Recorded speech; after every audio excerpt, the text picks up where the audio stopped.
istighfar aja Bu, udah santai aja. Istighfar astagfirullahaladzim, terus muji Allah. Subhanallah walhamdulillah wala ilaha illallah wallahu akbar. Ini proses Pak Ustadz. Proses keluar, iya. Ini yang kerajaan jinnya proses keluar. Paling bentar lagi agak lebih ringanan, insya Allah.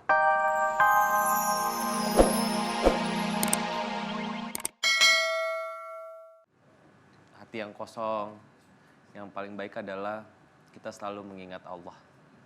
Itu adalah salah satu cara yang terbaik dengan zikir. Zikir ringan. Ketika sholat pun bisa anfal seperti itu ya, tiba-tiba langsung Bisa kayak kejadian kesurupan. seperti itu. Iya. Pak Itu Ustadz, bisa menyakiti diri kalau sendiri itu loh Pak tadi Ustadz itu. yang terjadi tergolong kesurupan kah atau apa sih Pak Ustadz? Karena saya belum pernah melihat sedahsyat tadi itu. Iya, begini. Jadi jin itu ada banyak cara untuk masuk. Momennya dia masuk melalui air putih. Nah, dia masuk lewat mulut, ngendonnya di ulu hati, di lambung. Nah, kalau dia ngendon di lambung, nanti orang yang sudah terbiasa begitu, dia nanti ada penyakit yang dia tidak pernah berpikir bahwa dulu sering minum air putih dari orang pintar itu bermasalah. Sehingga bisa sesak. Dia sesak terus. Nah, sesak ini nanti lama-lama kan sesak, nggak bisa napas, oksigen kurang, jin itu naik nanti ke kepala. Nanti ke kepala dia nyebar ke arah telinga, ke arah mata, ke arah otak kecil. Dia sering sesak kalau udah begitu. Iya, makanya di situ jin itu pinter sebenarnya, cara penyebaran pinter. Jadi kalau sudah menguasai telinga, menguasai mata sama otak kecil, sekali getaran dari jin itu zek gitu, udah dia pasti pingsan. Jadi kayak orang kepukul. Seperti pingsan yang tadi ya Pak. Iya, seperti tadi. Jadi orang harus paham. Jadi orang kesurupan itu tidak, ini kesurupan apa? Kalau dilihat, ini kesurupan ilmu, bukan kesurupan ketempelan. Jadi beda. Selama ini orang kan tidak tahu kesurupannya apa. Kita nggak tahu ya. Kesurupan Aku itu taunya kan, kesurupan tuh ketempelan iya, jin ketempelan. atau apa. Iya. Ternyata kalau ini lebih ke Ini ilmu, lebih yang keren mendarah lagi. daging gitu. Lebih keren lagi. Lebih keren lagi. Lebih keren lagi. Dan Kesurupan ada ini keren-kerennya siapapun ya? orangnya nggak akan bisa. Dia nggak ngerti ini kesurupan ilmu. Nah, ini ketahuan, ini kesurupan ilmu. Nah, ilmunya harus keluarin. Nah, ilmu di dalam ini terkunci oleh pengobatan. Terkunci oleh amalan-amalan lain yang mengunci. Nah, ini harus dikeluarkan sebenarnya. Nah, setelah ini dikeluarkan, baru nanti ilmu-ilmu keluarga itu baru dikeluarkan. Ya. Nah, insya Allah kalau udah itu mulai nanti ada bersih. Nggak akan kemana-mana. Insya Allah seperti itu. Ya Allah, amin Pak Ustadz. Sama-sama, Ibu. Makasih banyak Pak Ustadz ya. Nanti Ibu Iya, amalan yang tadi kata Pak Ustadz, kalau bisa diamalkan di rumah dan kalau bisa berhenti menemui yang kira-kira bisa malah menimbulkan maksiat yang lebih lagi Pak Ustadz ya. Yang jelas musyrik itu. Itu musyrik gitu Musyrik, jadinya ya, musyrik. Jadi kalau bisa berhenti karena kita nggak tahu niat orang apakah baik atau tidak, malah menanamkan yang tidak baik ya. Jadi amalan tadi cukup ya Pak Ustadz? di Cukup, rumah, ya? insya Allah cukup sekali itu. Semoga mbaknya cepat sembuh. Ibu sabar-sabar panjang Iya. umur ya. Insya Allah Pak Ustadz, akal saya bersembuh ya Pak Sama, Ustadz. amin, insya Allah, amin Ibu. Ya, pemirsa kami akan kembali setelah yang satu ini masih di Rahasia Batin dan kita akan bertemu dengan narasumber yang kedua kita dengan permasalahan yang berbeda. Jika memang anak Anda, sekali lagi anak Anda yang mungkin masih balita atau bayi bahkan, memiliki gejala bahwa mereka memiliki teman dari dunia gaib, sebaiknya secepat mungkin disembuhkan atau didoakan. Karena kalau sudah mengakar bisa puluhan tahun lamanya, bahkan bisa menjadi seperti Ibu Puji yang telah didoakan oleh Pak Ustadz. Dan Pak Ustadz, sekarang kita akan menuju ke narasumber kita yang kedua ya. Langsung saja saya persilahkan. Nah, Ibu naik ke atas boleh, Bapak naik ke atas juga boleh. Bisa satu mikrofon lagi. Ya. Ibu, oh Bapak, Ibu sebelah. Ya, silakan. Kebetulan Pak Ustadz, tadi saya ketemu beliau-beliau di dalam lift dan tampaknya memang hadir di sini dari Jakarta. Ibu betul tadi kita sempat ngobrol ya. Oke, ini kalau boleh tahu yang ada yang ingin disembuhkan lah, yang ingin didoakan Ibu atau Bapak? Jadi Ibu boleh lebih dekat, Ibu Bapak? Saya. Ibu ya, Iya. boleh ceritakan sebenarnya seperti apa Ibu ini permasalahannya? Assalamualaikum warahmatullahi wabarakatuh Pak Ustadz. Waalaikumsalam warahmatullahi wabarakatuh. Nama saya Fatmawati. Saya dari Karangtengah. Saya sudah lama mau ketemu Pak Ustadz karena saya merasa ada sesuatu yang nggak beres di diri saya. Memang kejadiannya sih sudah dari 2016, tapi kesininya saya sudah berkurang Pak Ustadz. Cuman yang saya rasakan kaki saya di sini sering berat, sama di sini kayak pegel-pegel, sebelah sininya kayak yang nusuk-nusuk. Pundak Gitu. belakang kiri dan Iya, kanan Ibu. kiri dan kanan Oke. gitu. Dan terus sering mimpi-mimpi yang bikin saya jengkel gitu loh Pak Seperti apa kalau boleh tahu Ibu? Seperti suami sama Wanita lain. Iya gitu. Jadi dikulik emosi saya sehingga saya marah dengan suami, dan suami saya 2016 itu pernah saya bangun-bangun suami saya babak belur Pak Ustadz. Saya nggak tahu apa yang saya lakukan gitu. Ngamuk. Iya. Dan suami saya juga pernah menemukan saya di debak mandi gitu. Dan saya tidak tahu apa saya yang lakukan dan kenapa saya gitu. Saya juga merasa mungkin saya ada salah dengan seseorang atau siapa, saya nggak ngerti gitu. Oke.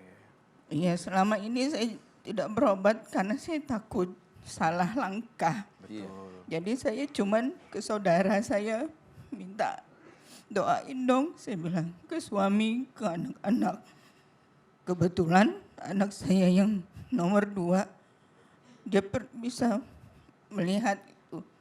Dia tanya, jadi kalau mau kemana mama nggak usah ikut. Mama nggak bakalan sehat kalau di situ, dia bilang gitu.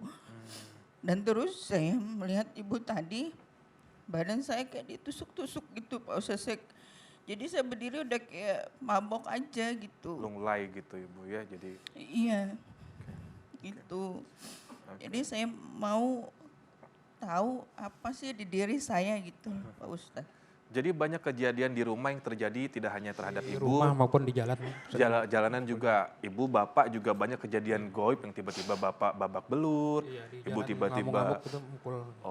marah-marah gitu, seperti ada yang mengontrol. Iya, benar. Jadi Tanpa Bapak sadar. Ibu seperti boneka, kayak ada yang membuat Iya. menjadi marah-marah, Iya, tiba-tiba babak belur begitu ya. Iya. Oke. Terus kalau reaksi anak-anak tadi selain mungkin menyarankan jangan pergi-pergi, apakah sampai ada yang anak-anak trauma mengalami kekerasan juga? Bukan ibu atau bapak yang melakukan, tapi Kalau anak nggak masalah. Pak.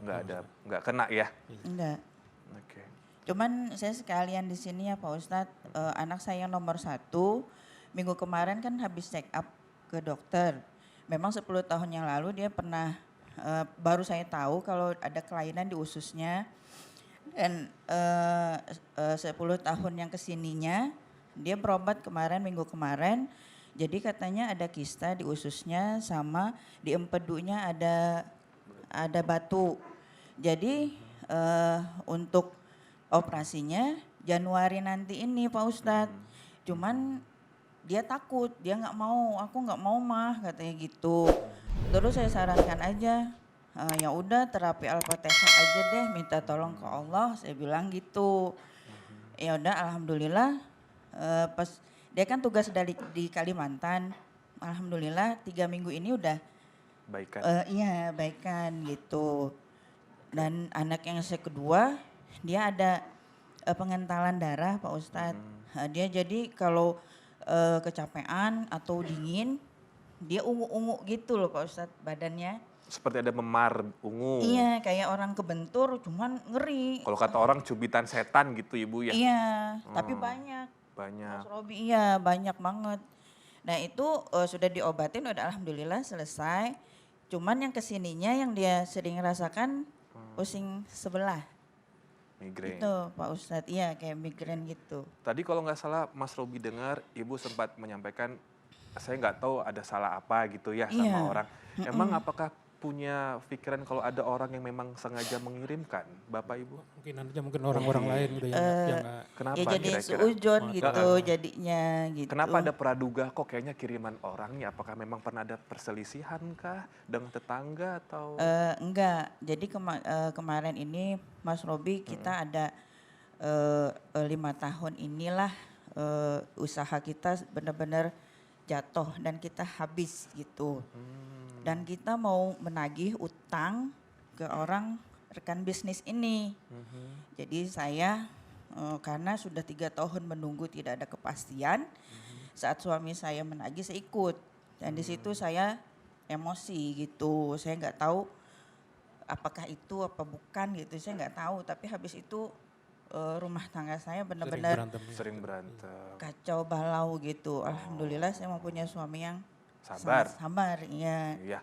sangat sabar sekali dan mengerti keadaan saya gitu. Jadi semenjak penagihan itu ada banyak kejadian janggal ya. Iya. Kalau lagi sholat gitu atau apa sedang beribadah, apakah ada yang aneh juga, gangguan, gaib? Ada. Seperti apa?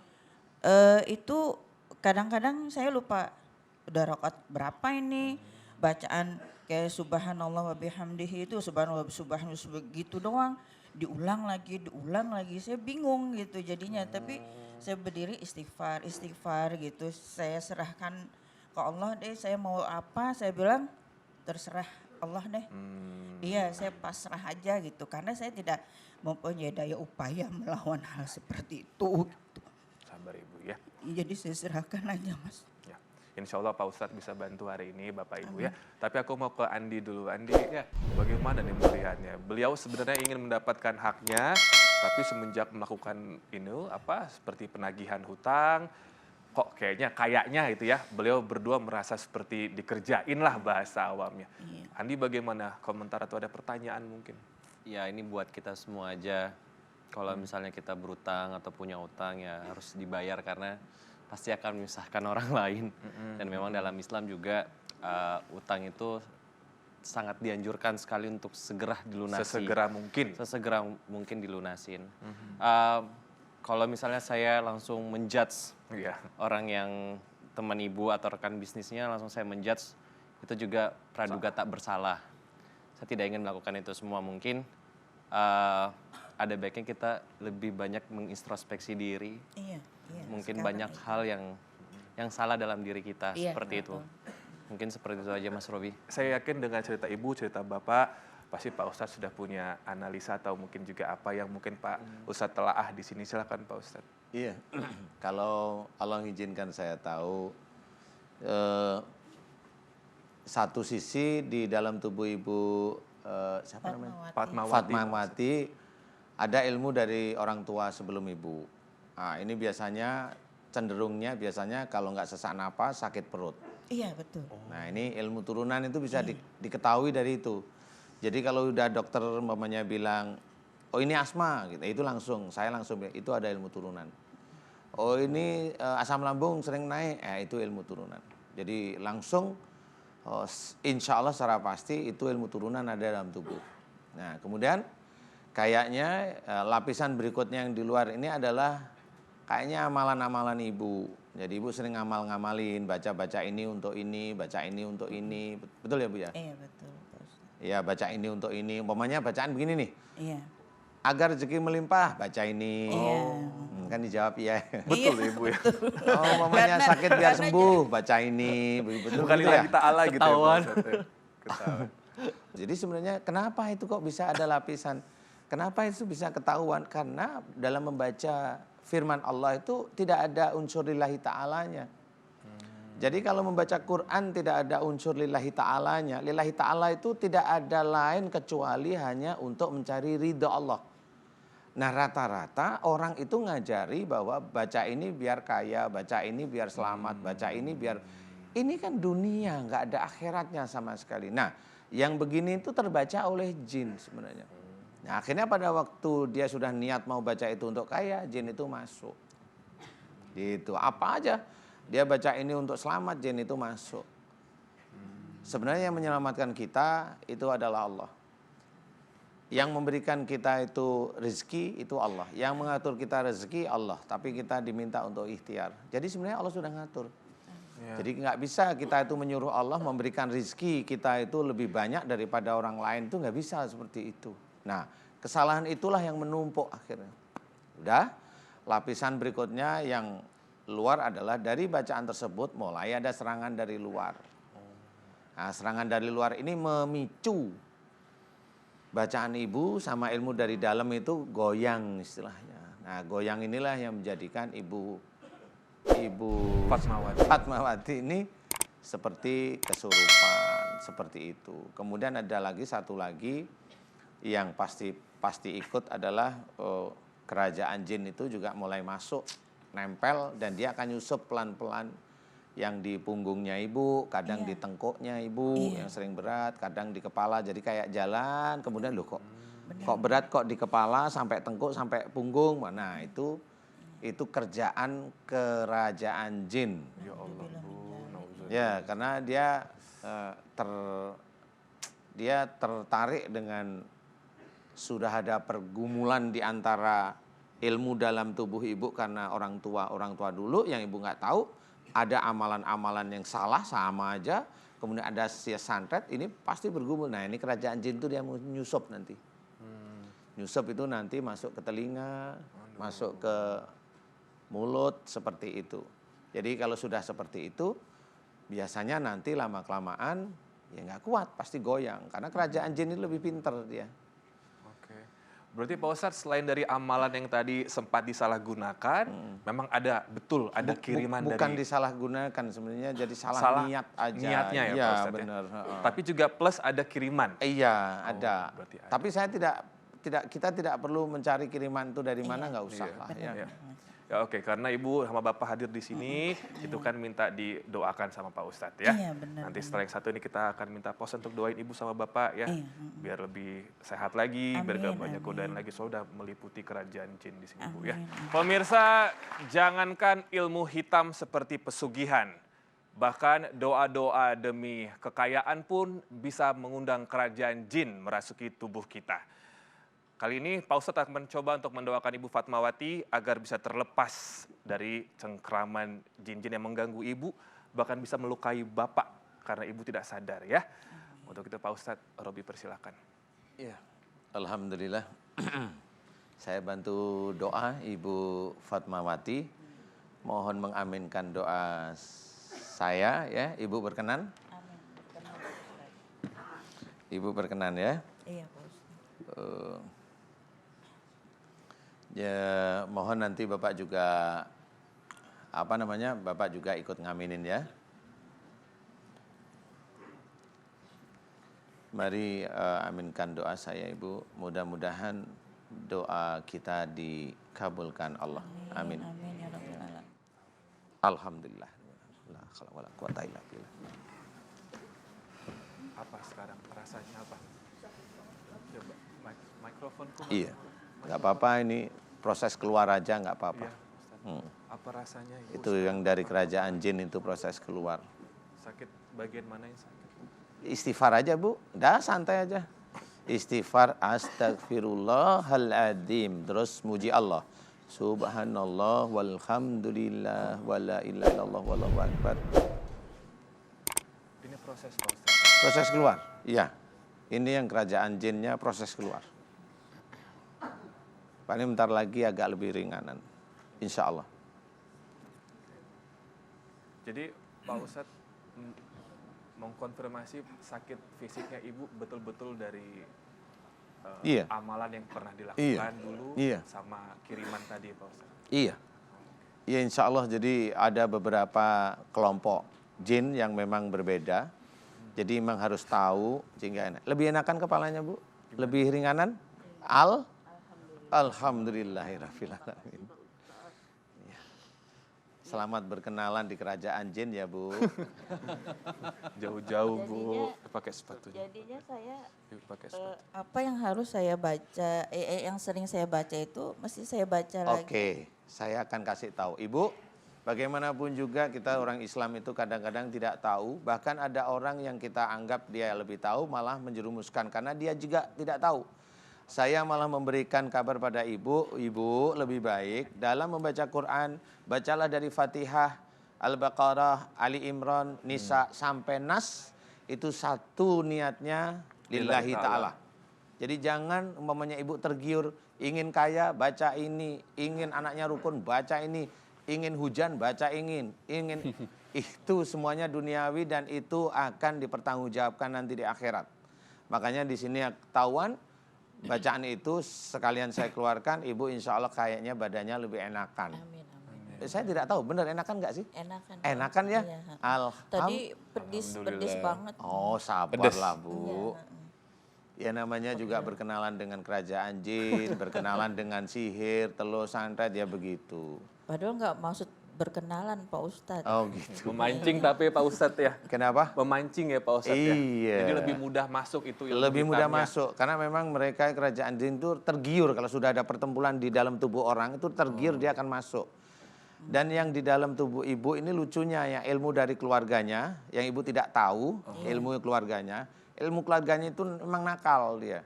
Jadi di jalan tuh kayaknya sering nantangin jin-jin di pinggir jalan. Itu yang nakal. Makanya banyak jin yang masuk itu salah satunya. Iya. Terus kalau di jalan ngamuk, Pak. Oh sering ngamuk emang Pak ya. Kan bener. Itu Pak Ustadz kalau kayak keturunan bikit itu memang disengaja kah? Enggak. Dulu atau apa Jadi begini biasanya. Ini biasanya begini nih.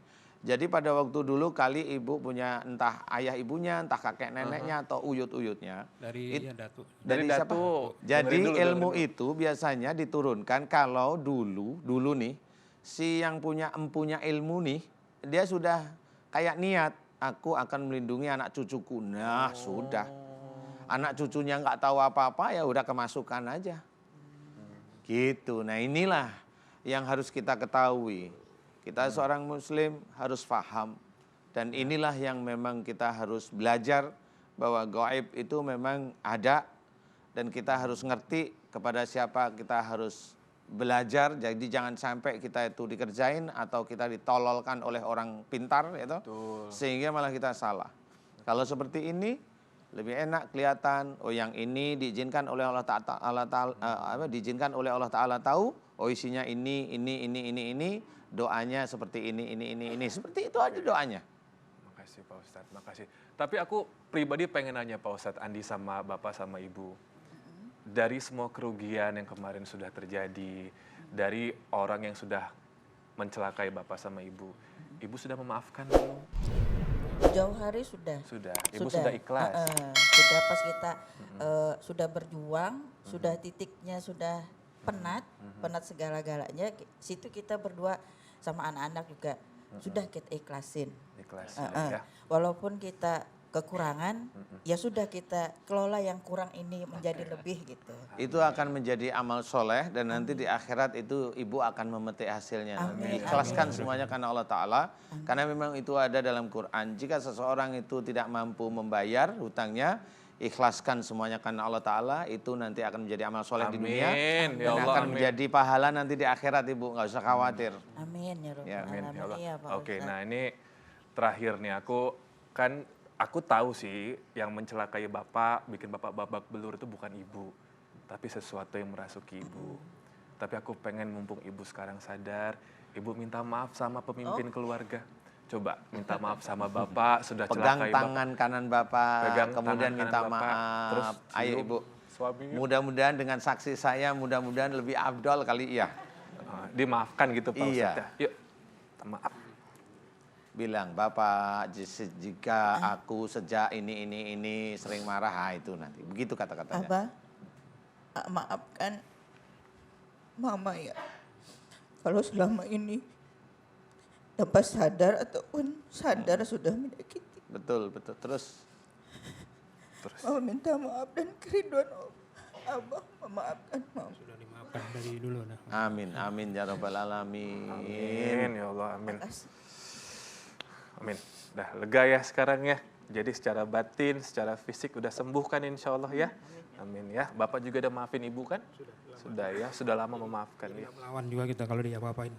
Makasih udah sabar hadapi Ibu. Makasih sudah ikhlas hadapi Ibu ya. Pak Ustadz kalau ingat itu Ada komentar Andi atau mungkin pesan buat Bapak sama Ibu? Semoga suatu hari kelak, suatu hari nanti, bukan cuma saya, cuma Mas Robi juga kalau punya istri bisa sesabar bapaknya. Oh iya. Punya istri bisa saya juga ya Pak ya. Bapak hebat loh. Bapak harus buat buku. Menjadi suami yang sabar. Menghadapi istri yang kesurupan ya.